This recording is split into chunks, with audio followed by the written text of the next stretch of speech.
Hello! Ahoy! Welcome to episode 22 of season 2 of Bottom of the Stream. Welcome. Welcome. We're nearly there. We've only got 3 left after this one. I know. It's coming up towards the end of our second season. That'll be nearly a year. 50 films. 50 soon be films under in our the bag. belt. Mental. How have you been this week? I have been very good. I've not seen you for a while. No, I've been working hard. Have you? We did an early record last week and we've done a late. Yeah, we're really in the late week this week. This is the latest record we've done. this week, so it's been a while since we've chatted. Yeah, it is.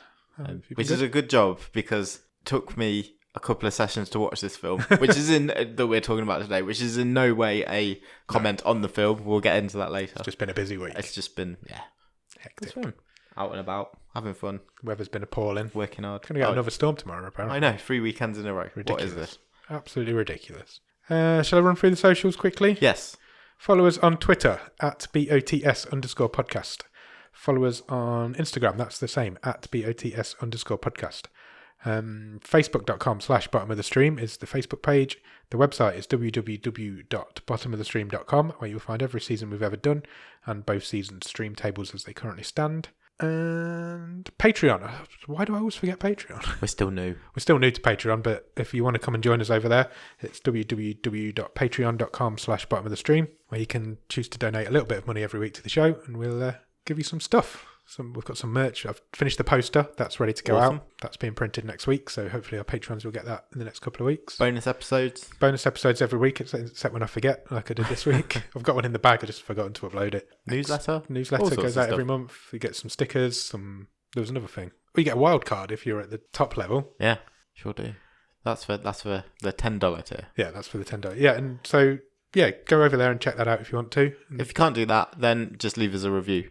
Yeah. On Apple Podcasts or on Podchaser. Yep, some stars and some words will be really nice. Yeah, it really helps things along. It really does. That's the socials out of the way. Have you been watching anything at the top of the stream? I have. So last week you mentioned that you'd mainlined Locke and Key in a weekend. I did. I'm going a bit slower. Okay, that's fine. But I'm like 6 episodes in. Much more of a social life than I have. I'm not sure it's the social part of the life keeping me busy. Yeah, I'm 6 episodes in. Any good? The last episode I thought was excellent. Okay. It has took me a long time to get it. Oh, really? It did not grab me Like for the first 3 or 4 episodes. But you're getting there. Yeah, I'm going to see it through because I've only got 4 episodes left. And it's only 10 episodes, so it's manageable. It's not what I expected from what you said last week. Did I overhype it? Possibly when wow. you said... I apologise. That's not like you. I really like it. No, I'm not saying it's bad. It's just where you said it was like the show Stranger Things once. Yeah, I just wanted to be a bit controversial. I Because didn't really mean that. It's more... it's not as adult as Stranger Things. No, it's not. Which is a weird thing to say when the whole cast of Stranger Things are kids. Yeah, I know. But this is more like teeny, angsty. And that's probably the bit there was more like high school drama about it than I thought. But I think it's just getting interesting. Like I said, the last episode was the best one yet. Yeah, it does coming up to its end, it does get really good. It's been renewed for season 2 as well. Yeah. So that's good. So yeah. Excellent. No, I'm intrigued to see how it ends up. How it all goes. We'll finish that in the next Yeah, few go out days. and check out Locke and Key. It's really good. And Joe Hill's amazing. Anything else? I think that was pretty much it. Yeah, you've had a busy week, as Yeah. we've already said. What have I watched? I watched Call Me By Your Name, Okay. which was nominated for an Oscar in 2018, but I'd never seen it, so I thought, well, I need to see that because the whole world's become obsessed with Timothée Chalamet. Yeah. Everybody's It's everywhere, including me. Everybody's just obsessed with him. So I thought, oh, we'll check that out, and it's brilliant and it well deserved What's its the Oscar premise? nomination. It's set in Italy. I was going to say France then, but it's set in Italy, and Timothy plays like a Italian teenager who's struggling with growing up in life. And this American guy comes and stays with them, and they fall in love. Oh, I see. And it's really nice. Oh, that does sound It's good. really cute and Okay. sweet. No, you going for the rom. Well, I'm not saying com. I don't know if it's just com. a rom-rom. It's just the rom. Okay, fine. It hits you in all the feels. They both play it really well. For a couple of straight white guys to play those sort of roles, it's really good. That's acting. That's acting for you. And Timothée Chalamet is amazing. Have you seen Beautiful Boy? No, I don't think I've seen anything. That's one of the best performances I've ever seen. What else? I started season 2 of The Crown. Oh yeah, I think I've done 3 episodes that's of that. actually a show that I have seen, and you are catching me. I'm catching you on that. Yeah, I'm not as grabbed in it as I was for the first season so far, but I think it's because I'm missing John Lithgow. He is really good. He was so good in the first season. He stole that first season for me. And yeah, he's not in this one. I'm glad. I'm surprised, but glad you've got that far, because I wasn't sure if you'd find it interesting. I spend most of my time watching it with Wikipedia open at the same time. Because everyone pops up in it. Yeah, and you just try to think who's who. Yeah, it's really interesting to learn some history at the same time. Because it's pretty accurate. If you like Wikipedia stuff that's going on in the event that they're covering that episode. It's pretty accurate of what they're talking about is what happened. Yeah. But I think that's it. Nice. I've been watching Inside Number 9 on the BBC. Oh, me too. I mentioned that because it does go to Netflix when the season finishes, I think. Yeah. So the first, certainly in Netflix UK, it's on. Few seasons are on Netflix UK. I think once the season finishes, it goes to Netflix. But how would you describe that show for people outside the UK who may not be familiar? You can only describe it as I'm just going to say a British Black Mirror. It's more of it's not as intense as Black Mirror, but this is a very similar vein of show, isn't it? So they are basically like, so they're single stories every week. You don't have to watch them in any sort of order. You've basically got a mini play almost, half an hour long thing. And there's usually a weird twist or sting in the tail every week. The first one of this season was really good. Yeah. And the second one was good, but you have to have watched Psychoville. I've never watched that. You don't have to have watched it, but it won't make it. I'd be interested to see your take on it. Yeah, I will watch it. Yeah, I've watched the first one. I need to do the second. It's interesting because it very much is a sequel. The second one's very much a sequel to Psychoville. Yeah. And if you've not seen it, I don't know how much sense it would make. Okay. Psychoville was a TV show from the same people probably 10 years ago, maybe more. So it's two of the three guys who did The League of Gentlemen. Which is also on Netflix and is well worth checking out if you haven't. And then the third one this week was piss poor, I thought. Oh, okay, fine. So variable quality. It's unusual for Inside Number 9. They're usually really good. When it's good, it's a great show. Absolutely. Yeah, when they nail it, it's same as Black Mirror. When that's good, it's really good, but it can be poor. Yeah. And most shows can. That's it, I think. That's all I've watched. Cool. Any Netflix news? It's been a bit of a quiet week again. I have an interesting bit of news, but it's not Netflix. Okay. But it is about someone who has been in one of our most infamous reviews. You do that first, because I was going to look up something while we were talking before the show, and I forgot. So okay, that's fine. You do that while I look up when I was... I wanted to mention Nicolas Cage, everyone's favourite. Okay, yeah, go for it. Because he has agreed to star in a film where he will play Nicolas Cage. And the film is about Nicolas Cage. I have heard of this. And I think we might have mentioned it quite a while ago. Yeah. But this movie has now got a title and a plot synopsis. Go for it. I'm excited. It is called The Unbearable Weight of Massive Talent. Of course it is. I'm in straight away. Who has this massive talent? Because Nicolas Cage does not. That is controversial. Oh, come on. You've seen Between Worlds. Yeah, go and check out our episode on Between Worlds. Yeah, I've also seen season. Face Off and hey, Nicolas Cage has won an Oscar. True. So do you want to hear the plot synopsis for The Unbearable Weight of Massive Talent? Absolutely. So it imagines a heavily in debt Cage. I don't think you have to imagine much to get to that. I think that's fairly accurate. I think that's fairly, yeah. Who is super keen to land a role in an upcoming Quentin Tarantino project. Right. While simultaneously trying to parent his wary teenage daughter. Cage will... a bit like the Rick Moranis one we were talking about last week. It's life imitating art, imitating life. Cage will regularly converse with a younger incarnation of himself who is in the midst of his 90s success. Are they going to de-age Nicolas Cage like they did quite with the guys in The Irishman? Yeah. Is Tarantino directing it? No. The story also pits him against a drug kingpin. Of course it does. That'd be great. Yeah, it sounds awesome. It is directed by a guy because Tom Gormican. And the only reason I mention that is because I've seen the only other film he's directed. Oh, right. What was that? Which was That Awkward Moment, which is a rom-com with Zac Efron in. Oh, right. I have not seen that, believe it or not. Yeah, and that'll be out next March. Excellent. Almost a year to wait. About a year. We'll be interesting to see what the Cage Kiss guys make of that when it comes around to their show. I think like the universe may sort of enfold and explode, just explode implode upon itself. End of the world is next March. So when they have to do Cage's Kiss have to do a Nicolas Cage podcast about a film about Nicolas Cage playing Nicolas Cage, talking to younger Nicolas Cage. Their heads are going to explode. Yeah, I'm confused already. If you don't know what Cage Kiss is, it's another podcast that we're friendly with. We guested on it once. We did. And they talk about Nicolas Cage films and nothing but Nicolas Cage films. Yeah. Because they hate themselves. They hate their lives. I don't know what's wrong with them. And they're not going to run out of material anytime soon. Their show's awesome and they're awesome people, so go and check them out. I want to mention Grief Burrito again as well, because I was talking to those guys the other day, and they mentioned me on pretty much every episode of their show they do. Good. So I'm going to mention them now. Harrison and Jordan are amazing. Go and check out Grief Burrito. I've got a little bit of Netflix news. Sure. Came out today. Remember we mentioned that Ryan Murphy was making a film for Netflix? Yes. Ryan Murphy's the guy who did Glee, American Horror Story, loads of stuff. The American Crime Story ones, ones. the Simpson ones. So he's making a film called... It's not a film. It's not making a film. It's making a TV series called Hollywood. Right. Which is about... What's that about? Hollywood. It's about Hollywood. It was about post-war Hollywood. So it's going to be set in like late 40s, early 50s. Oh, what? A cool era. Yeah, everybody loves golden that era. The golden era of Hollywood. Everybody loves it, don't they? It starts on May the 1st. So Okay. it's pretty soon. So that's the only thing I noticed today that's coming. I don't know much about it other than that. It's got quite a cool poster if you want to go and check that out. What is it? Is it comedy, drama? I think it's a drama. But yeah, it's going to be a TV show and starts on May the 1st. Awesome. Something else I wanted to mention. Don't think you mentioned it to me before we came on air. It's just come to me now. Bear with me. Let me look it up. Better Call Saul. That's what I wanted to mention. That is back this week.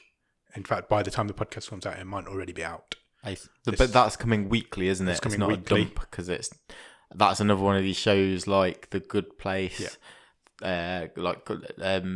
Quite a few stuff. So in the UK, shows like that, which Netflix have got the primary rights to, that a network shows in the States, we will get them weekly week on Netflix, rather than because one, they're like, not on any of our series. they're not on any of our broadcast channels. And that is going to be the penultimate series of Better Call Saul. Yeah. So this is season 5. Season 6 will be the final one. Yes. It's really good. It's the best show I've ever seen that isn't about anything. I know what you mean. It's nothing happens in it. Gripping. Yet and slow. I have a really weird relationship because I don't look forward to watching it, but then I do watch it and I love watching it. I really enjoy it. Yeah. It's really weird. But so this is the sequel to Breaking Bad. If anybody doesn't know. Yeah. Well, sequel and prequel. Yeah. Well, yeah. It's probably more of a prequel. Yeah. Vince Gilligan said in an interview last week that I read that it's going to have a better ending than Breaking Bad. Oh, cool. Which I don't know if that's possible. Wow, that is... Breaking Bad's got the best ending of any TV show ever. And I don't know if that's even possible to beat. Well, big words from him. It's the same guy, so maybe. Anyway, we're 15 minutes in. Shall we talk about Animal World? Because I think it's going to be a bit mental. Yes, please. Okay.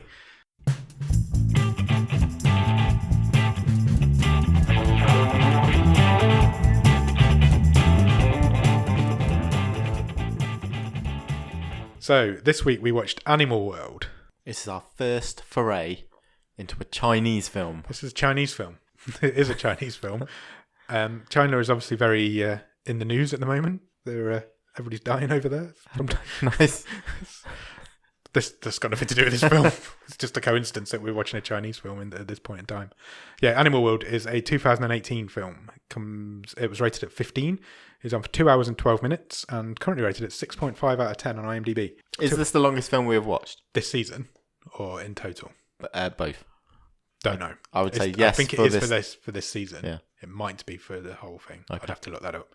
It is on for a long time. It's just a normal time. It's just most of the stuff we tend to get is an hour and a half. Everything we get is an hour and a half long. Yeah. And it was not planned like that. It's just intentional. Unintentional. We should mention as well at this point that this was Ross's wild card. Oh, of course it was. So Ross is our artist and also one of our Patreons. Yep. He does all our logos for us. Any artwork you see that we tweet out upon Instagram, he's probably done it. In fact, he definitely has done it because we're not very arty. Yeah, I can't draw. He picked this and he wanted us to watch it, so we did watch it. Yeah. And thank you, Ross. I was actually texting him whilst I was watching it, and it was making it even more difficult because obviously it's subtitled. Sure it was. Obviously it's subtitled, so I was trying to read and write at the same time, which is something I can't do, and then also text him. I was like, leave me alone. This film stars, rather randomly, Michael Douglas as a guy called Anderson. Now, you will know Michael Douglas, obviously, but you'll probably know him best for things like Wall Street, Fatal Attraction, Basic Instinct, Ant-Man, probably more recently. He was making Ant-Man at the same time he was making this. Yeah. Or one of the Ant-Men. Ant-Man films. Ant-Man films. We've been through this. I think as well that he's also our most decorated actor that we've ever had. Oh, do you know what? I think that's probably a good shout. He's got 2 Oscars. Yeah. A Grammy. Do I mean Grammy? He sings. An Emmy. Oh, okay. I wrote this down. Why did I write it down? I don't think he's got like a slide guitar album. Hold on, let me start that again. Or like a spoken word album.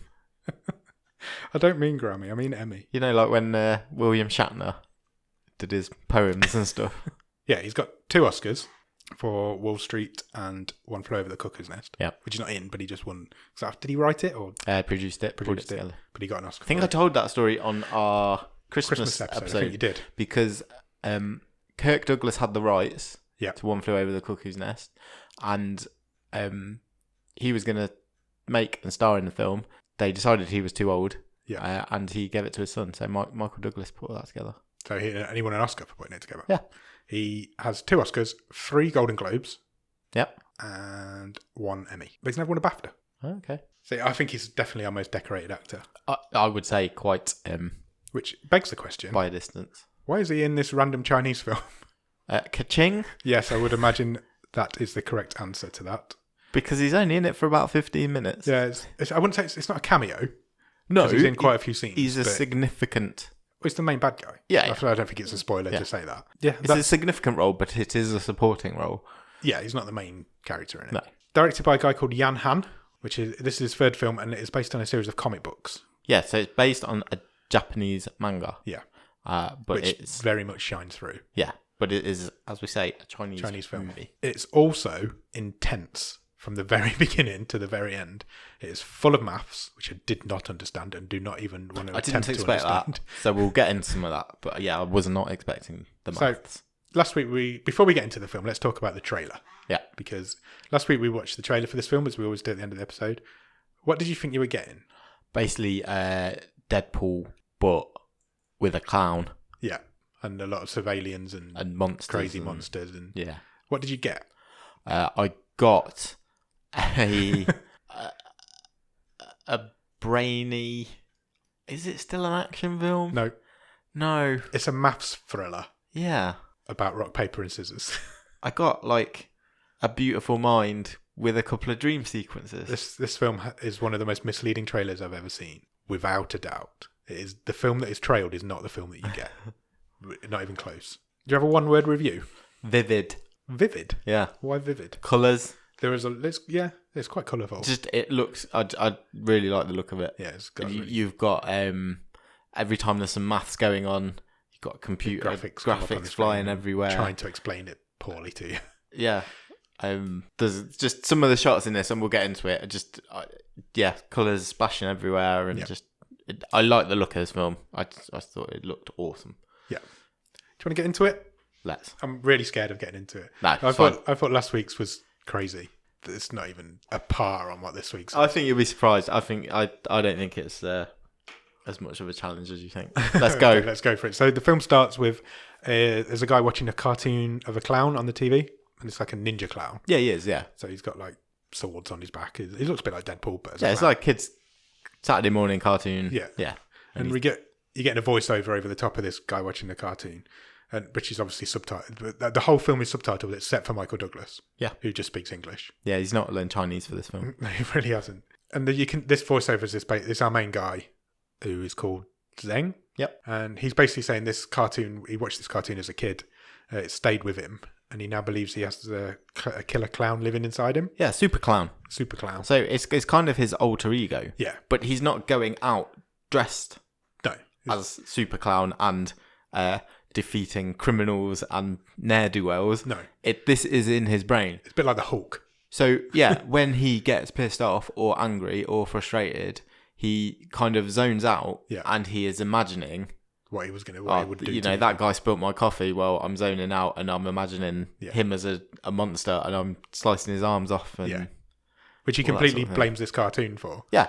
And he says he has this mysterious connection with clowns. And then he says, I am crazy. He does say, I am crazy. And then the title card hits. We meet him for the first time now, straight after the title card, don't we? And he's at his job. Yeah. Where he's dressed as a clown. He is. But he works in an amusement arcade. And grabber machines, that sort of thing. We're not talking like high tech. Yeah, and he's not he doesn't enjoy his job, I don't think. He's the entertainment. He's taking selfies with kids and he's not enjoying himself. And this chap turns up. And this is the first time we really see the creatures and the clowns. Yeah. So this man turns into a creature, but this is all happening inside Zhang's head. This is boss, isn't it? Sort of telling him, get on with it. I'm struggling. Make an already. effort. What are you doing? Why are you moping around? Yeah, and so we get this whole sort of sequence of Deadpool clown, super clown. Yeah, because he kind of cuts to a subway train. Yeah, and the subway train's full of creatures.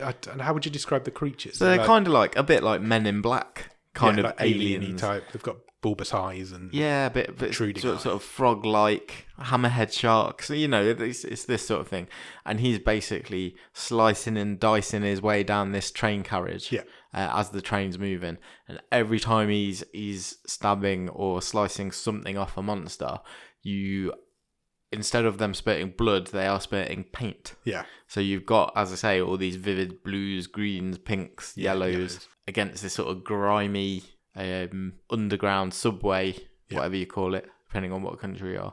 And he's, like you say, he's giving this voiceover, and it makes an impact straight away. That scene is incredible. Yeah. It's a proper badass action scene. So the camera is sort of flipping around with Zhang, and the CGI doesn't look bad. It looks no way absolutely perfect. It's top notch CGI. But that is the trailer of the film. Basically, that scene's in the trailer for the film, and we're 2 minutes into the film, and everything that's in the trailer's already happened. So this tells you how misleading that trailer is. Suddenly after that goes on for quite a while as well. It's a really good. Check it out. It's a really good scene. But then he kind of snaps back to his reality, and it's one of his friends. You're going to call him a friend. It's one of his friends. Yeah. So I first, I don't know if it was his brother, but I think later on he just said he's like, I'm your oldest friend. Yeah. Who is called Lee Jun. And he's an estate agent. Yes. Of course he is. And you can tell because he's like wearing a suit and he's got little glasses and he's carrying a briefcase. Yeah, and he's basically trying to convince Zhang to sell his apartment because his mother's in hospital. Zhang's mother is in a coma in hospital. And he needs cash. And Li Jung he's basically running a property scam. Yeah. So he has been in with some bad sorts. Yeah. But he has got the opportunity to buy this penthouse. Yeah. For 5 or 6 million. 6 million. And he then wants to sell it on for basically double that. Yeah. But he's trying to raise the capital. The 6 million. To make the purchase.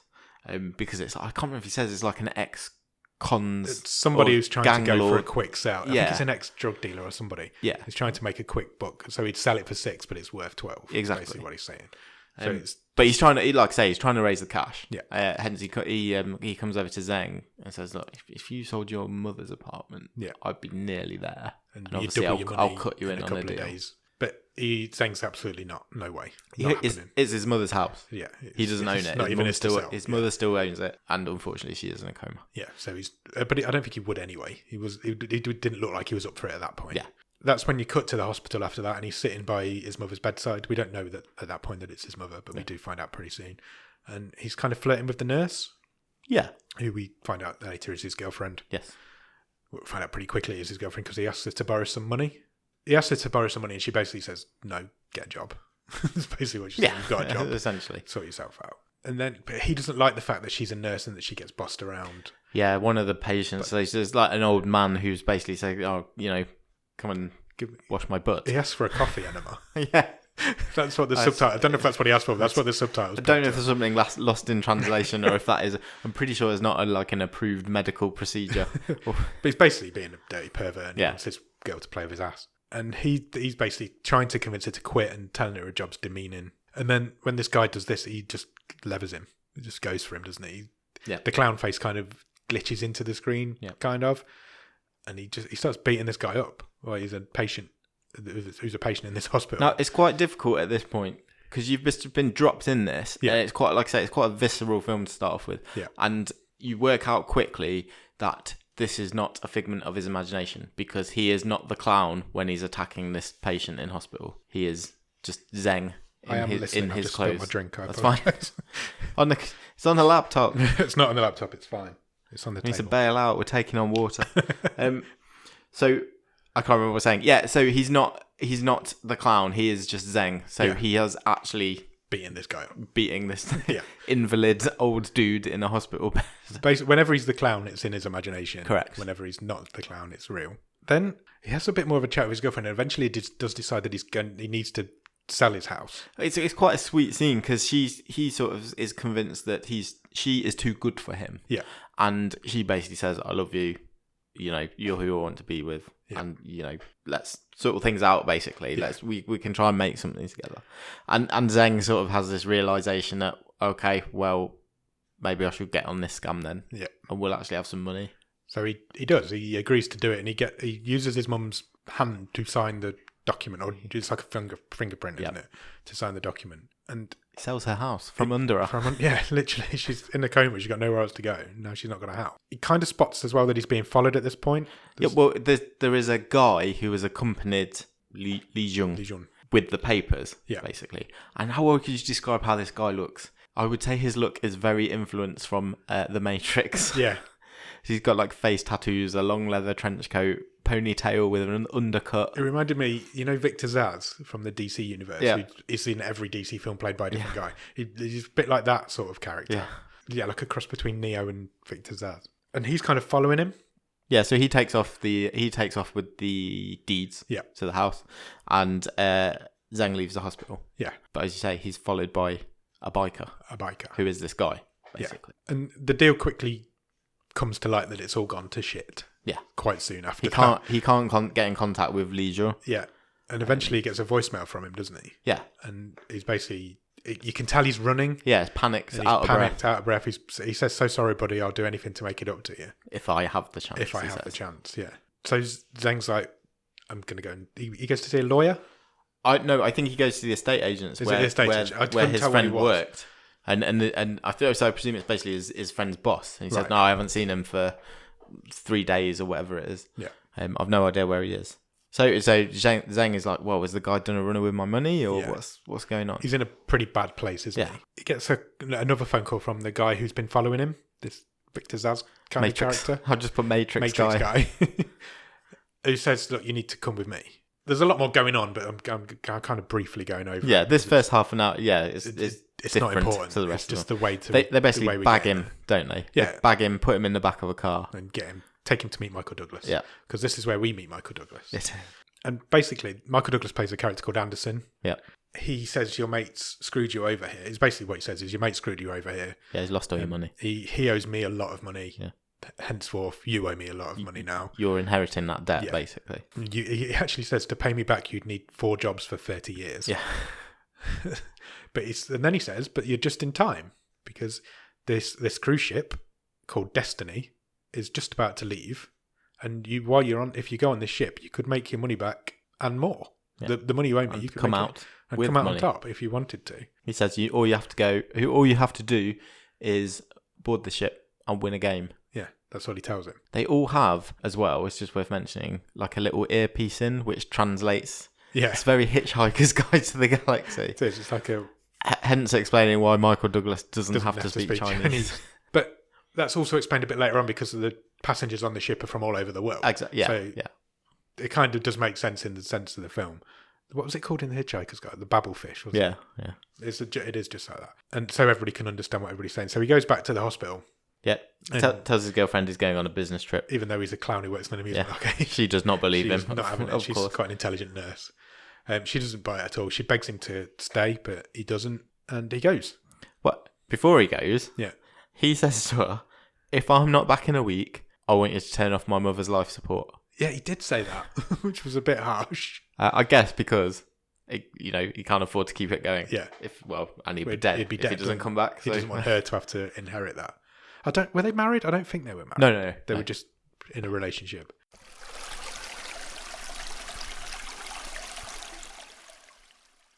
Just before they go, the whole list of passengers kind of meet up in this like parking garage. Yeah, basically. Garage. And they're basically injecting people with like a serum to put them out. Yeah, they basically say, look, we're going to give you this. It'll make you go to sleep. Yeah. And when you wake up, you'll be where you need to be. Yeah, you'll be on the ship. He's not up for this. He's not up for being injected. No. So he sees this thing coming and he kind of legs it. Yeah. And he's running and he steals one of the cars and then there's a badass car chase. I thought this was brilliant. Absolutely. I couldn't agree more. It was absolutely incredible. So, that first scene on the subway was brilliant. This one's 10 times better. So yeah, Zhang gets in a car. He drives it through. into the busy city. He's going through a food market. Yeah. It's almost like there's I don't know if there's something like colour run or something going on behind him. There's paint everywhere and powder exploding all around as he's driving this car. And then there is a brilliant shot where we are inside a row of shops. Yeah. And we are looking out into the street as he is going past in this car. Yeah. So you'll start off in like a barber's shop and there's a certain soundtrack going on. And then you'll go next door to the supermarket and the supermarket music starts playing. And all the people are going about their business in the shops, and you can see the car through the window, and he's being chased as, like I say, these explosions of colour going on. I thought it was great. I agree. It was badass. It looked incredible. Yeah. It was really top-notch. high quality. It was just... It really was. This is not a small budget film. I don't know what the budget was. No. It's not a small budget film. No, it really isn't. I mean, compare that to... We watched The Endless last week. Which is probably the smallest budget we've ever seen. Yeah. And this is... way above that. Something I did notice at this point, which I thought was really cool. You know, the car had my initials on the reg plate. There's only 2 letters on the reg plate, so it was an A and a G. I was like, that's amazing. I'm really happy about that. But then all of a sudden it cuts and it snaps back and it's all in his head. Yeah. He wasn't the clown. Yeah. But it was all in his head. Yeah. Which sort of breaks their own rules a little bit, but we'll let it off. And he's still at this point where he's about to be injected, so he does it for real. Yeah, he really makes a break for it. Gets to this car, and just before he gets in the car, he gets shot by the tranquilizer dart. Yeah. That's the end of it. So he instantly gets caught and tranquilized, and he wakes up on the ship with everybody else. We only ever go into 1, maybe 2 rooms of this ship. Basically, we're on a casino floor. Yeah, it's basically what it is. You wouldn't even know you're on a ship. It's a bit sort of steampunky. Yeah. But essentially, that's what we've got, is just a load of gaming tables. Yeah. And then there's like a gallery above, isn't there? Yeah. There's a tiger in a cage. Why is there a tiger in a cage? Don't know. Because you can. Why not? Yeah. But there's like chandeliers. Well, why would you have a dancing girl in a cage? And I don't know. There's a tiger. It's all chandeliers. It's all dark woods. It looks really cool. Yeah. And I've actually written here, ship's awesome. There's a tiger. That's one line of my text. So this is where Michael Douglas comes back out. And so he walks out onto the gallery, the platform above the room. And he kind of greets the room. Yeah. And he introduces himself to the room. And he gives them the rules of this game that they're going to play. Because they're basically going to play a game and try and compete against each other for money. Yeah. That's what's happening. So I've written the rules down. So can't wait for this. I can't believe I'm going to read some of these words. So everybody in the room's been given 4 cards. Yes. Well, 12 cards. Yes. 4 rocks, 4 papers, 4 scissors. Yep. They're also given 3 stars, which they keep on their arm. Yep. So like they work in McDonald's. Yeah. So if you lose a game, you lose a star. Correct. The game lasts for 4 hours. I've written house. Don't know why. The game lasts for 4 house. To win, you must have played all 12 cards. You must have no cards left. Yeah, you must have no cards left and still have at least 3 stars on your arm. Correct.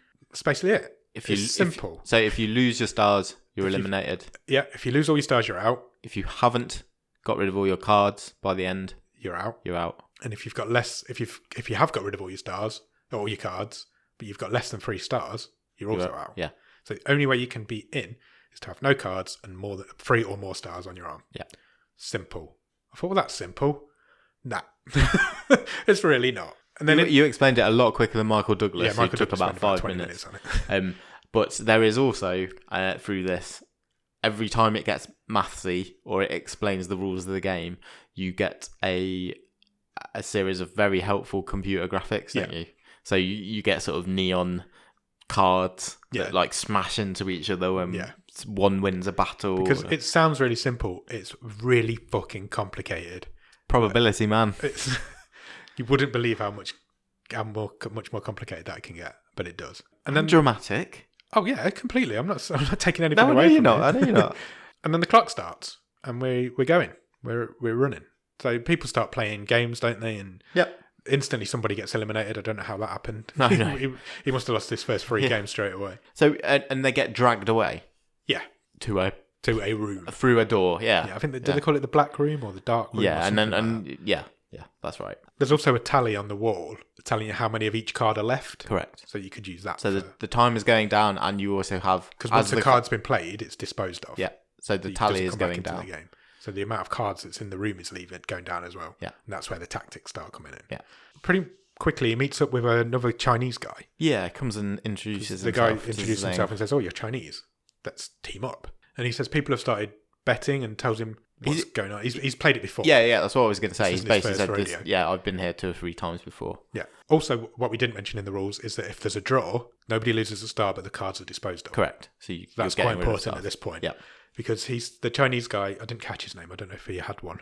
No, I just call him.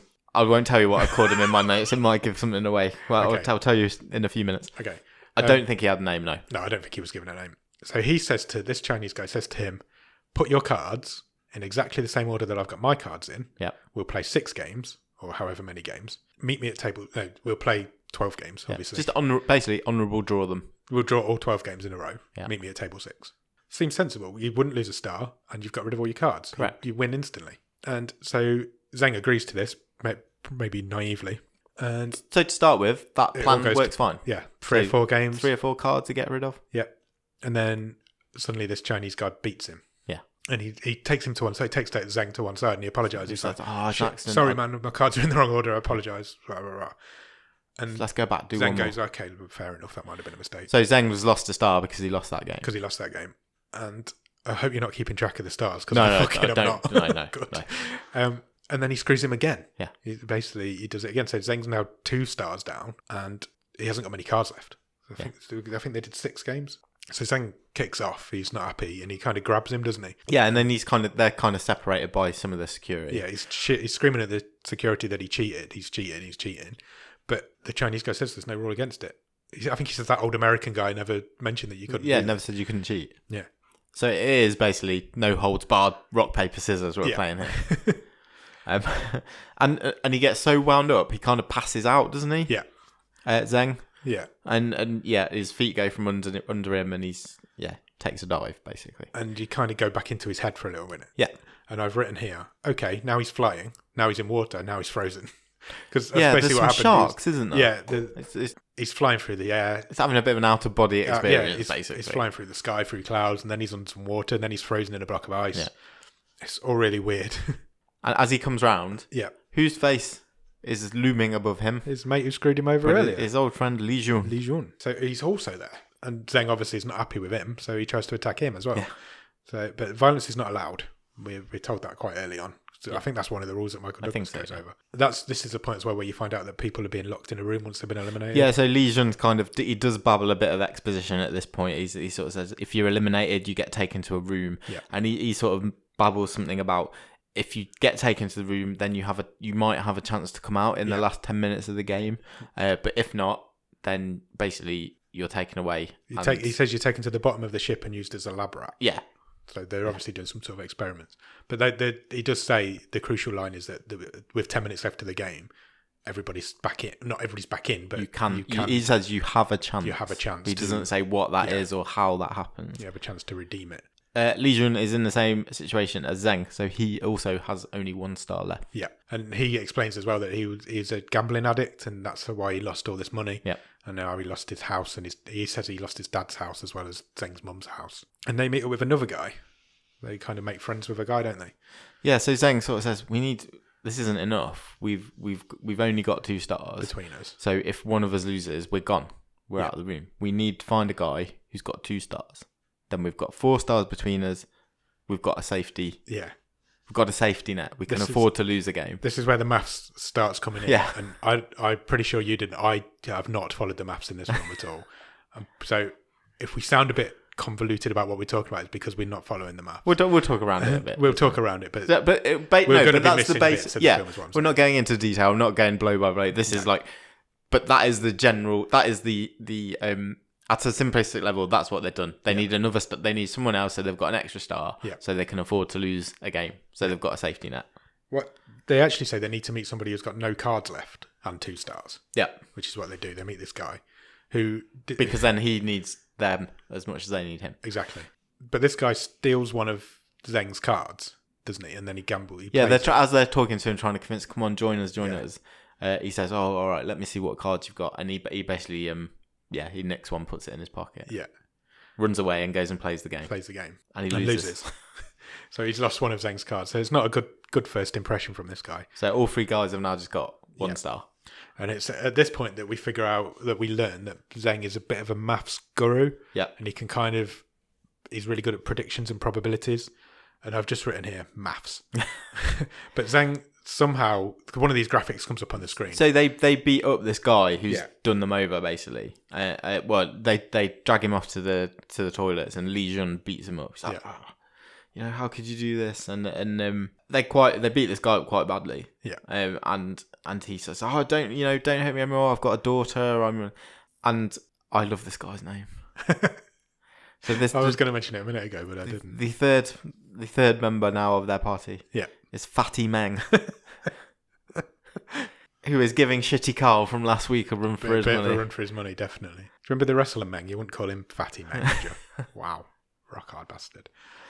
But anyway, so Zheng figures out, because it comes out that Zheng's got 4 scissors left. He's got 4 cards left. Yeah. And they're all scissors. Correct. And I think it's Meng says to them, Fatty Meng says to him, most people will play, so they've got cards left. To keep them even. They'll try and keep them in an even number of cards. So 4 sets of 3. Yeah. Because you get given 4 of each. That's how most people would decide to play. So from that, Zheng figures out what people are going to be playing somehow.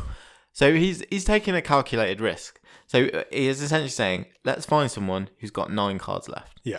The probability is that they will then play their next a rock, a paper, and a scissor. Yeah. So we find someone who's got 9 cards left, watch him play 2. Yeah.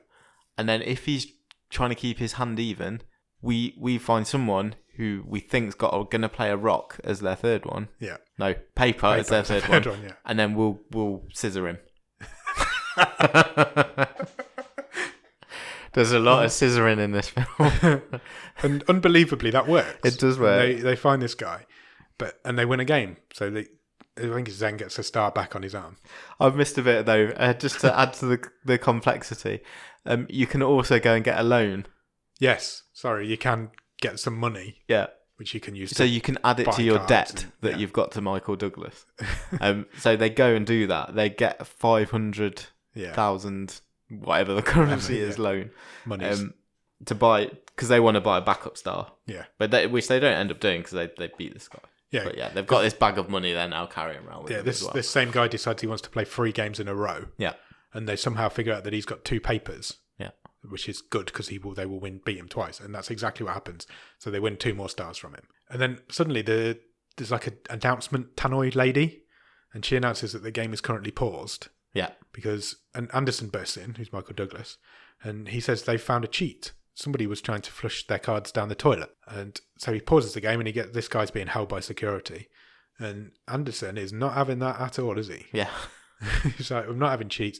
It turns out all the cards are individually tracked, so they can see exactly where they are at all times. Yeah. And then he shoots the guy in the head. He does. He takes this guy out. He's like, I'm not having a cheat in my game. You can cheat and bend the rules, but you can't get rid of the cards. Yeah, within the confines of the game. Yeah, you can do what you want. Yeah, you're cheating Anderson, you're not cheating each other, is basically what he was saying. And so at this point, the game then continues after that's all been cleared up. So our trio is currently out of cards. Yeah. But they have 5 stars between the 3 of them. This is the point where they decide they need to buy a load of rocks. Yes, they do. And the reason they decide to buy a load of rocks is why? Just remind me. Oh, no idea. Because you've asked me a question, and I've written, not even attempting to follow this now at the point. It's because the least amount of cards left is scissor. Yes. So they figure if they get towards the end of the game, they will always win because scissors will be still in the room, maybe. Or is they waiting? No, they're waiting for paper to run out. You can edit this out. It's fine. They work out. I am not editing anything. So the least amount of cards left is paper. Yes. So they're buying rocks. So when paper starts to really, really run out, they've got a load of rocks. They're unbeatable. The probability is most of the people are going to have scissors. Yeah. If paper runs to 0, the people with the rocks are the kings. Yeah. That's basically what they're saying. You cut away at this point and you find out about his dad and what happened on his 8th birthday. Somebody broke into his house and kidnapped his dad. I don't think they killed him. They took him away. Whilst he was watching. And this was whilst Zheng was watching Super Clown. That's the connection. So they decide, right, we've got this money now. We're going to just go and buy a load of cards off anyone who's got their 3 stars, but have still got cards left. Yeah. Because then they can go, they're safe. Okay. So that's what they do. And they just buy as many rocks as they can. Yeah. There's a montage of them buying cards. The 3 of them. Because you can't... Can you buy them from the... You have to buy them from players. Yeah, from other players. So that's what they do. And after the buying montage, they've got 30 rocks, 2 scissors, and 4 papers. Yeah, they're in the position they wanted to be. And then not long after that, they notice that the scissors are dropping really fast. Yeah, which all is of a sudden out of not the plan. It's not the plan because that's not what they want.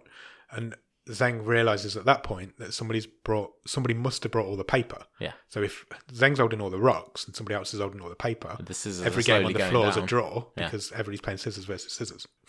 It sounds difficult, and it isn't. It's really gripping. They're just playing rock paper scissors. I found it absolutely absorbing. I completely agree. I was watching this and I was thinking, I'm really, really enjoying this. Yeah. But I am not going to be able to explain how good this film is because it sounds ludicrous. Yeah. And it is ludicrous, but it's really good fun. I feel it's gripping. I absolutely agree. Gripping at this point. Completely agree.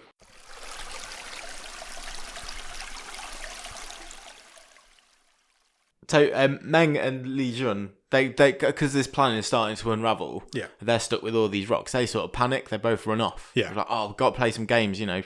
Yeah, we've got all these cards. We're in the shit.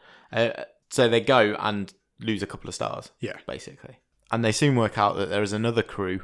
Yeah, who, as you say, was working to buy up all the paper. And they find this guy. Yeah, and they have a bit of a chat with him, and Zeng offers to play against him. Does he have a 1 card or 1 game? 1 game for 3 stars. 3 stars and all the money. Yeah. So that's high stakes because this guy's got all the papers. Yeah.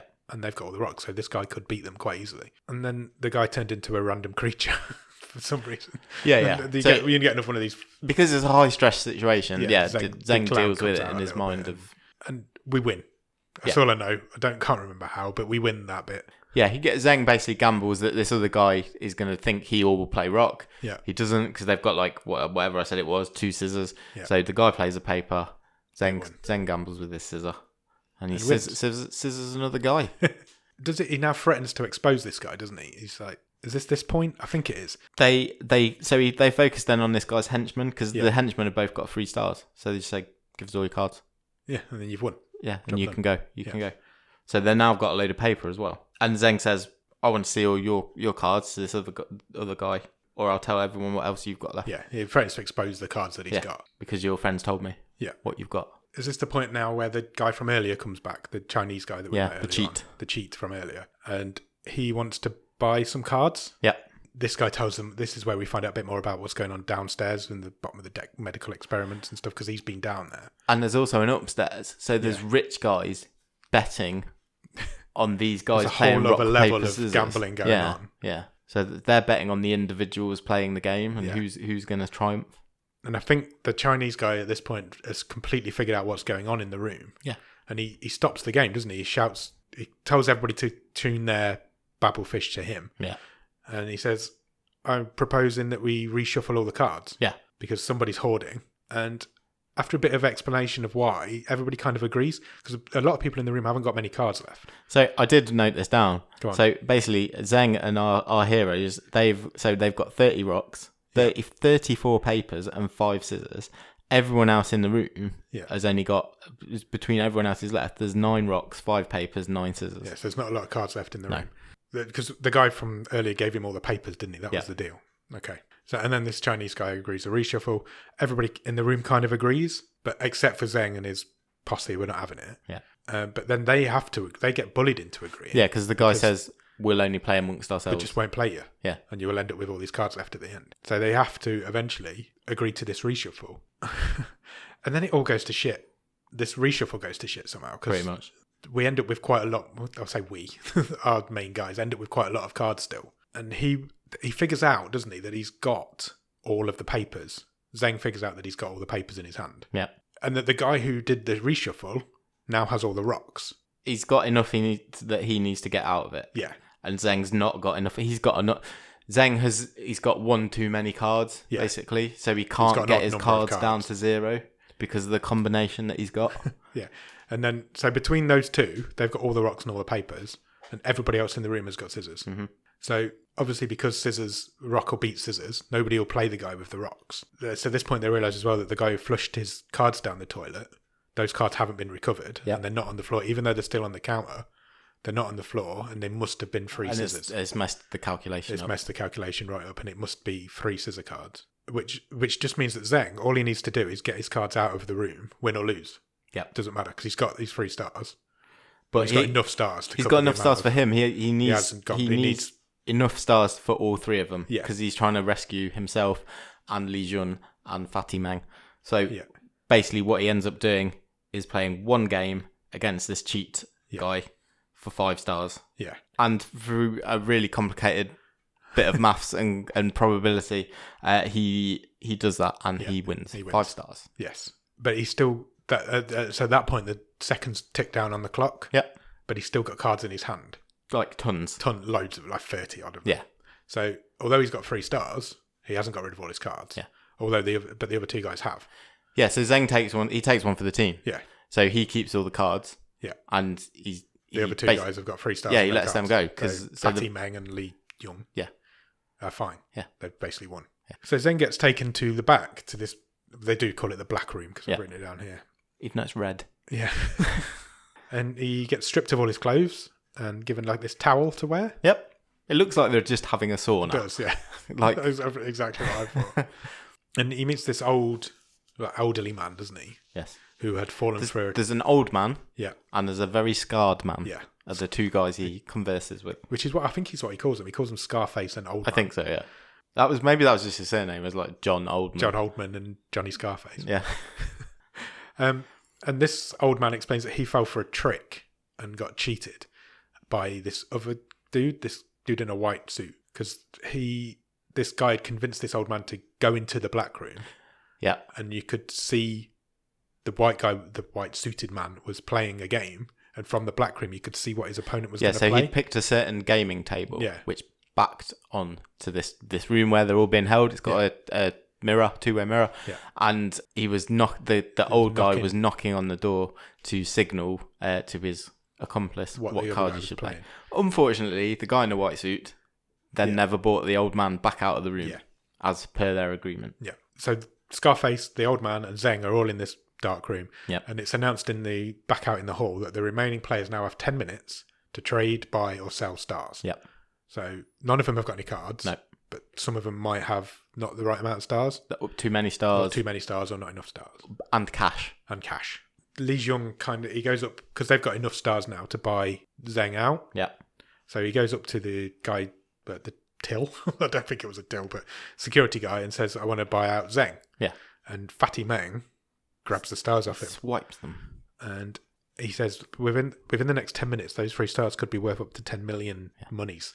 So we shouldn't do this yet, or we shouldn't do this at all. No, Fatih Meng's like, screw you, I never had a daughter. I was playing you all along. He was lying all along. Zeng starts calling Li Jun the big shrimp at this point. Yeah, I don't know why that came out of nowhere. Like the subtitles, he was suddenly called Big Shrimp. I don't know where it came from. No, really it didn't happen all the way through the film, but it just started happening here. So I've written Big Shrimp agrees. Yeah. And he agrees with Fatih Meng. He screws him over again, basically. And he says, but I will take care of your mum. Yeah. Whatever happens, your mum's safe. I will take care of her.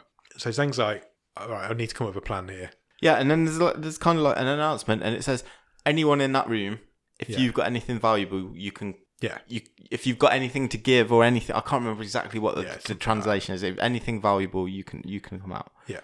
And Scarface has got like a bandage on his back. Yeah, he's got like this oozing wound. And Zeng starts a fight with him, doesn't he? Yeah, they have a bit of a scuffle. And again, he's held down by a load of guards. Yeah.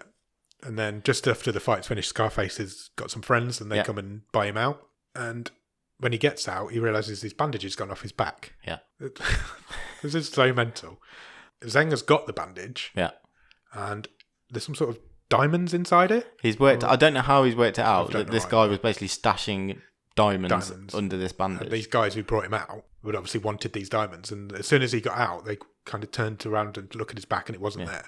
So they turned around and said, right, we need that guy out. Yeah, so he's got these diamonds. So they buy Zeng out. The old man kind of says to him, well, before you go, take a message to my son. I need you to talk to my son and all this. And so Zeng's out. He's back in the room. Yeah. We're all good. But he hasn't got any stars. So he gets out. He slow motion walks out, all cool. He chucks these jewels to one side. Yeah. And he gets out, he busts out of this room, and he goes straight to Fatty Meng and beats the living fuck out of him. He really does. He proper beats him down. And he takes the stars back. Yeah, it takes 3 stars from him. Does the clown pop out at this point? I think there's a bit of I think the clown and the creatures. I think it might glitch in and out. Yeah. This is the point where my pen ran out. Right. Okay. Now we use smart notepads, and I haven't got another one, so I've had to start making notes on my phone. So bear with me a second. That's fine. So he's got these stars back, and he turns around to the guards. Yeah. And he says, "Right, bust that old man out. Here's 3 stars." Yeah. Because the old man was resigned to his fate, wasn't he? And we come in towards the end of the film. And this is pretty much the end of it. So they get off the ship at this point. Yeah. And Michael Douglas is kind of watching all this happening from the gallery. Yeah. And he just says, "Interesting." Yeah. So Zeng is released because he was redeemed from this room. Yeah. So he is eligible to leave. Anyone who's still got 3 stars is eligible to leave. I just found the bit where I wrote down Michael Douglas's Oscars. Well, you wrote down what? Sorry. Michael Douglas's Oscars and Golden Globes. It was in this bit for some reason. And yeah, they leave the boat. Yep.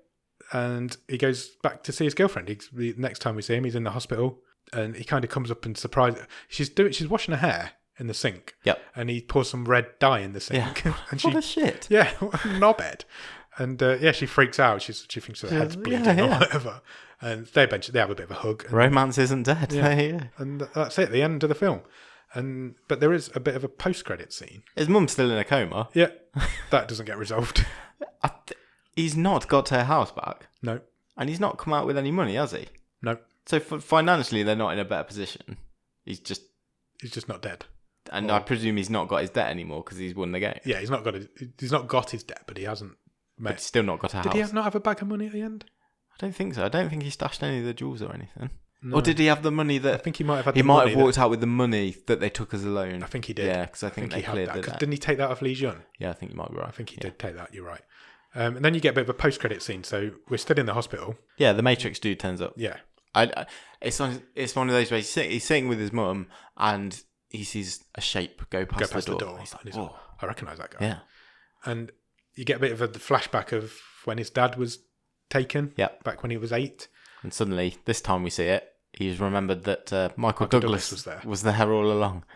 Michael Douglas turns to the camera and he says, "Interesting," again. Yeah. Just like your father. Yeah. And then Zeng turns into the clown. Yeah. And the film ends.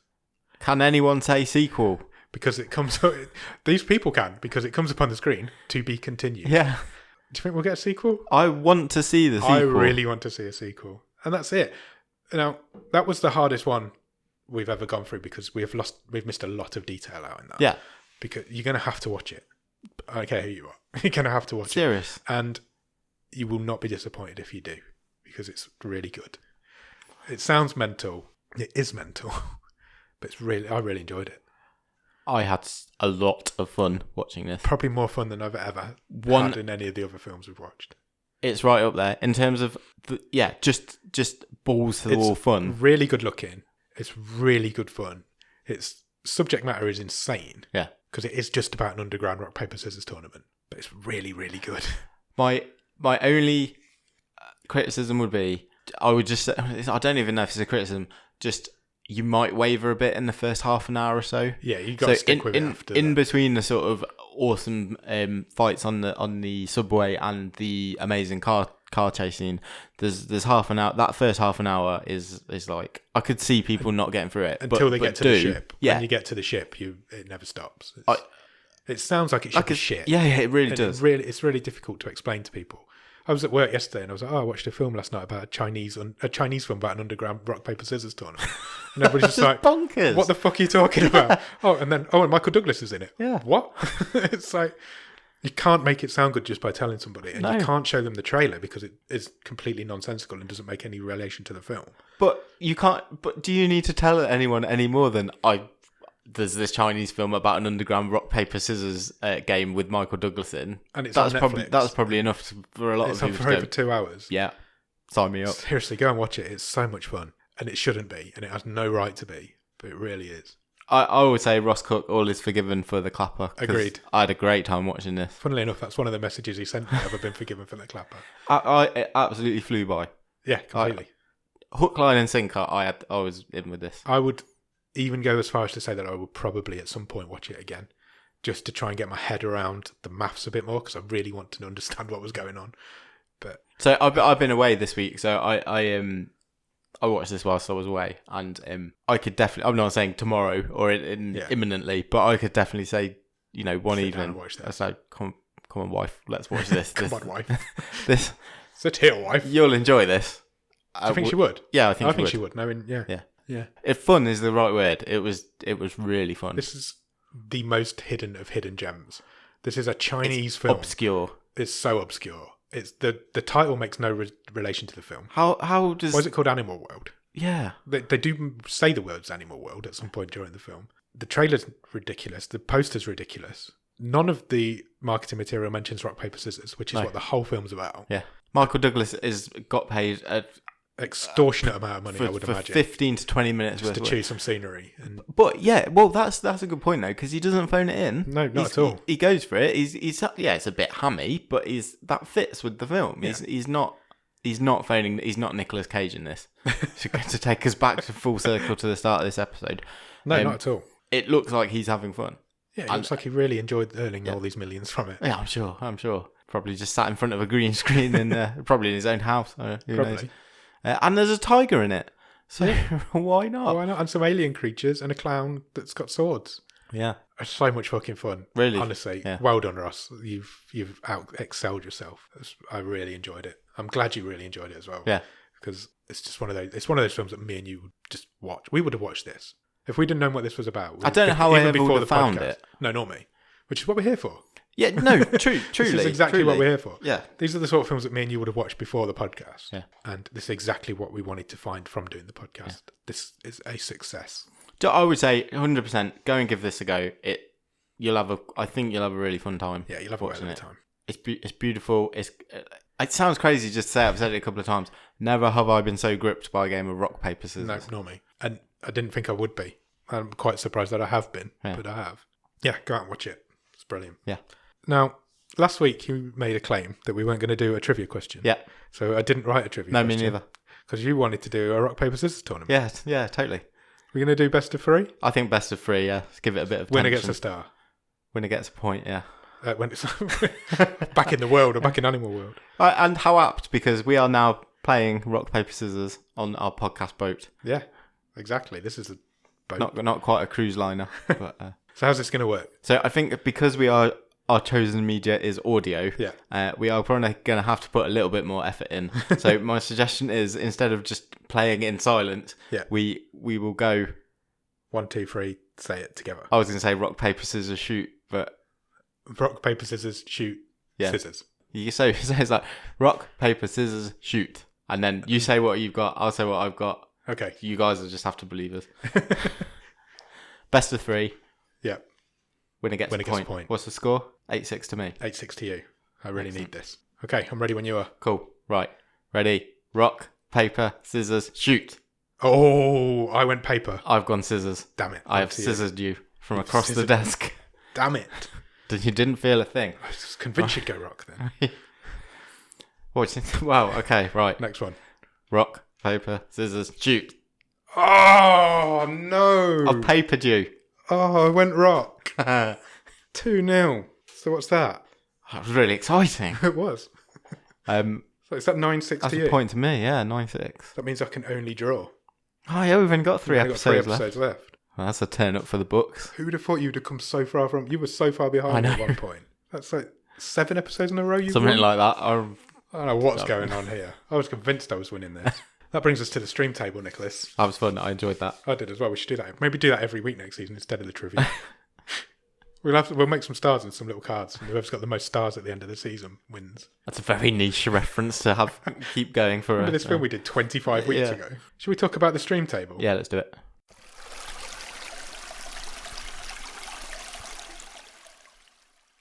I presume I'm reading from the top. Yeah. Number 1, Hush, currently. Number 2, What Keeps You Alive. Number 3 is The Endless from last week. Yep. Number 4 is my wild card, The Man Who Killed Hitler and Then the Bigfoot. And currently in number 5 is Handsome, a Netflix mystery movie. Sure. Do I need to go any lower? No, it sits somewhere in the top 5 for me. It does. Indeed. I think you could. I'm not saying I wanted to put it here. I think there's an argument that this could be top.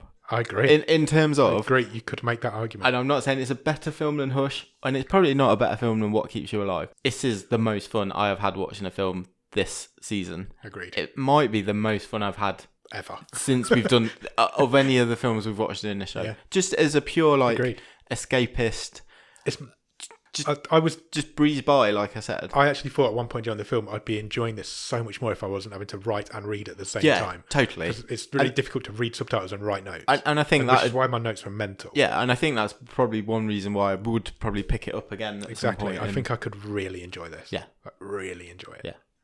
Yeah. So I'm not sure, to be honest, because I can see it going.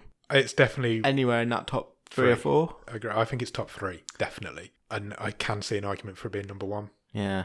Hush has been there for a long time. It's episode 6 of this season. Let's talk about What Keeps You Alive first.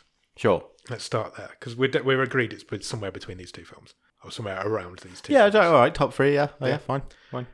Is this a better film than What Keeps You Alive? What this has got going for it is that for it is just so out there. Yeah. And that wins a lot of points with me. There will be a lot of people out there who wouldn't get it and who wouldn't enjoy it. I agree.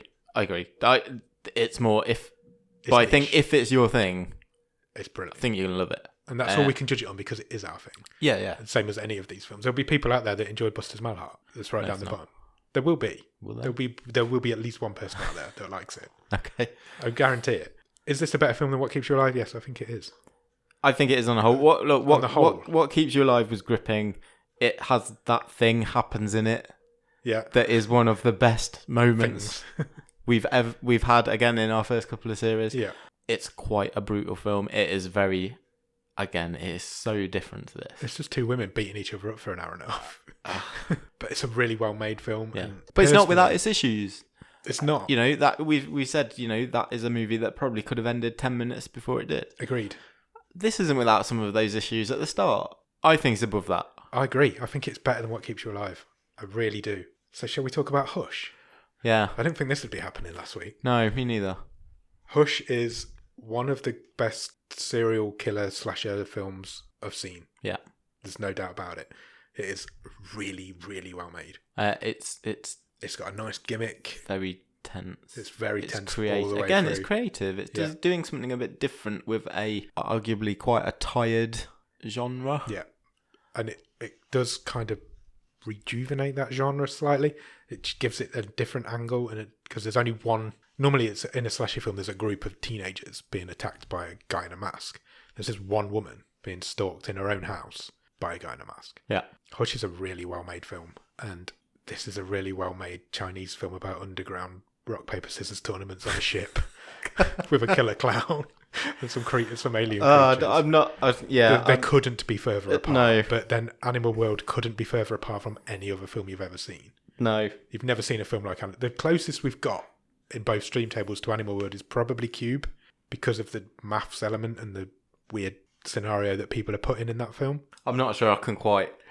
But it's this close. Yeah. You're not getting anything it's closer. Really close. I'm not sure I can.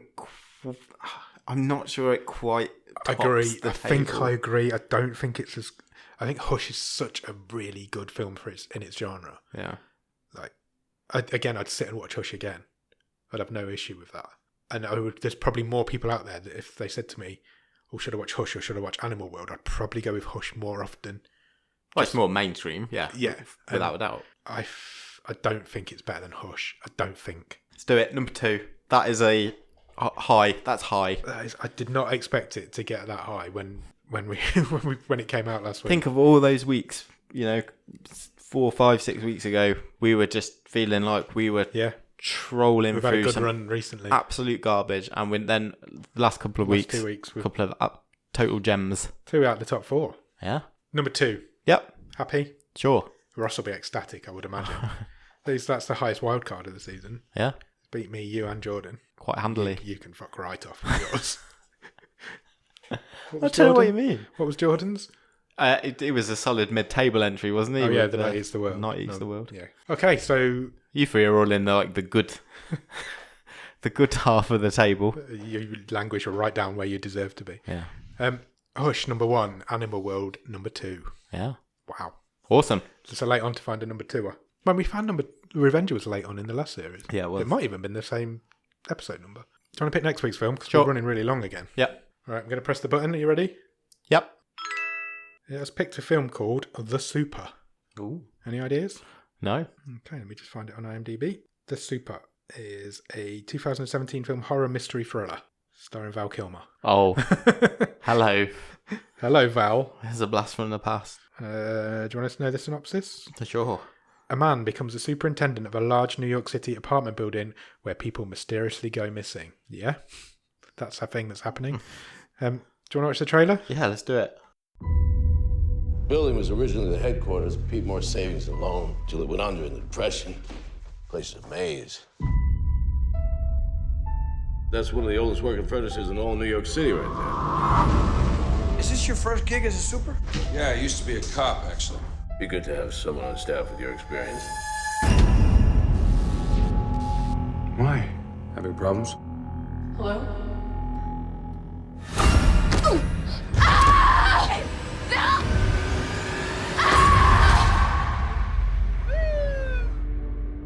It's not the first time a tenant's gone missing around here.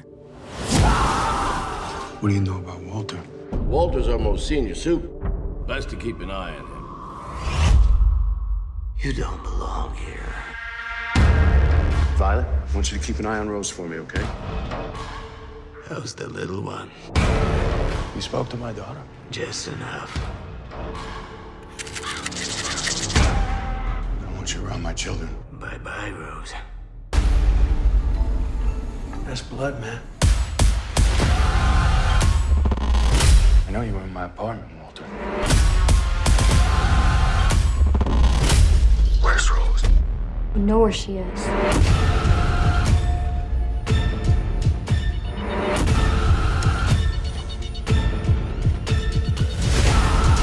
Sorry.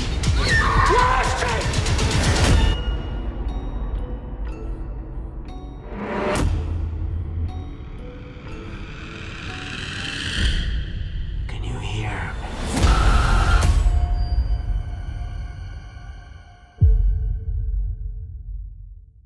Was it always little girls in those sort of films? I know. It's never scary. Never little boys that get scared, is it? I'm so up for talking about a Val Kilmer film Especially where he looks like he's playing the bad guy. in 2020. Yeah. This looks like it could be fun. Could go either way, I think, that one. Well, let's see. I'm not judging before we get there. No, nor me. So, yeah, go out and watch The Super, and we'll be back next week, and we will talk about it. Cheers. Thanks. Bye.